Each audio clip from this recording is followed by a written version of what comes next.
മക്കളെ ഒരു editing question ചെയ്താലൂടെ നമുക്ക്. ഇവിടെ നോക്ക്. once there is a tree, there was a little boy too. Day every the boy would come to the tree.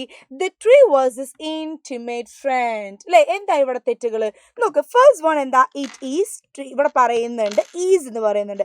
നമുക്കൊരു എല്ലാ സെന്റൻസും complete എന്താണ് ഇവിടെ പാസ്റ്റ് ടെൻസിലാണ് തന്നത്. അതുകൊണ്ട് തന്നെ once there was a tree എന്ന് നമ്മൾ എഴുതണ്ടേ. രണ്ടാമത്തെ നോക്ക്.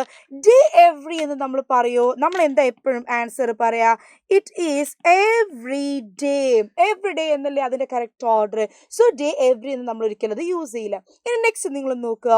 അടുത്ത സെന്റൻസ് നോക്ക്. ദ എന്ന് പറയുമ്പോൾ ഒരു പുതിയ സെന്റൻസ് അല്ലെ. ഇവിടെ പുതിയ സെന്റൻസ് നമ്മൾ എഴുതുമ്പോൾ we should begin with a capital letter. നമ്മൾ എന്തായിരിക്കണം? ഒരു ക്യാപിറ്റൽ ലെറ്റർ ആയിരിക്കണം നമ്മൾ എന്ത് ചെയ്യേണ്ടത്? എഴുതേണ്ടത് അല്ലേ.